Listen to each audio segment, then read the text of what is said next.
Find the inverse Laplace transform of 6s plus 3 over s to the fourth plus 5s squared plus 4. First, looking at this, you see that this doesn't look like any of the formulas that we learned. So somehow we need to make it look like what we already know to find this Laplace transform. So for this one, I'm going to write it in factor form. So for this, I'm going to use the diamond method. Two numbers add up to 5 and their product is equal to 4. So it's going to be 4 and 1. Then this becomes L inverse of 6s plus 3 over s squared plus 4 times s squared plus 1. Okay, now we are going to use partial fraction decomposition method to rewrite this in form of fractions. So we have 6s plus 3 over s squared plus 4 times s squared plus 1 is equal to a over as plus b over s squared plus 4 plus cs plus d over s squared plus 1, while you have as plus b instead of just a constant. Because you have irreducible quadratic, you have to account for every power that less than this. In this case, we have s to the first and s to the 0. So because we don't know a yet, so a could be 0. That means that we have only constant, but it could be a number different from 0. So we have to account for it. And same for this one.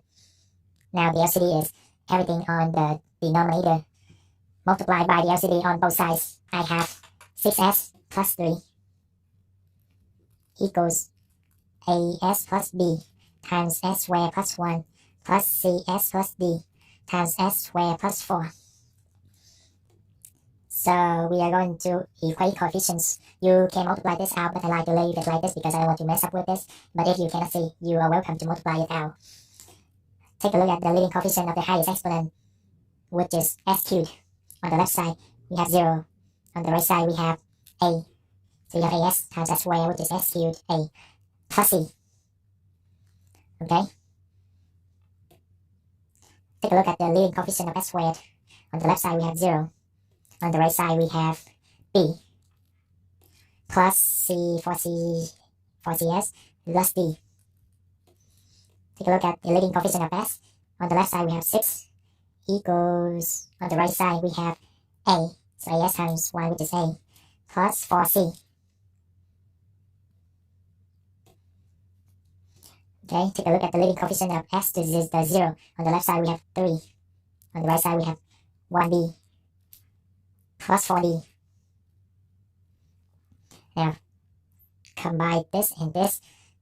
So for this one, solve for a, I'm going to have a equals negative c. Plug in negative c into here. I have 3c equals 6, so c equals 2.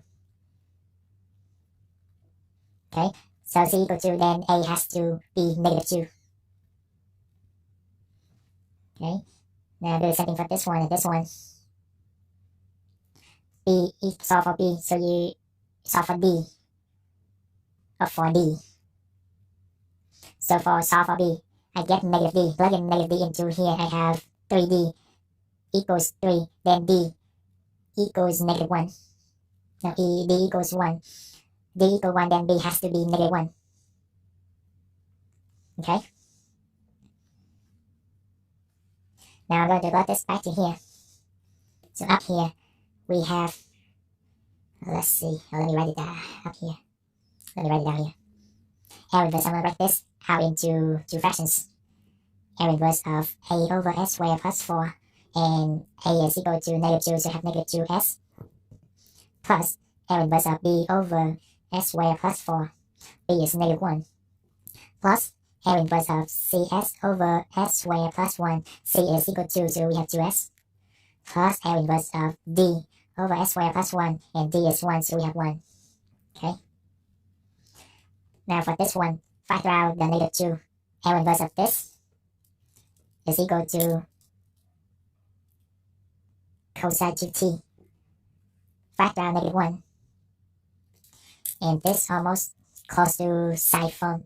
So in order to get the psi form, we need to have 2 on top. Because the formula says that L inverse of 2 over s squared plus 2 squared is equal to sine of 2t. So that's why I put a 2 on top. But initially it doesn't have a 2, so I have to divide by 2 to compensate.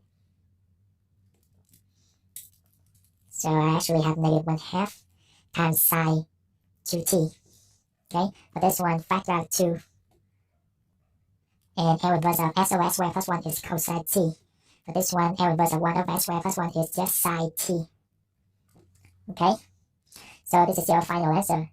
That's it.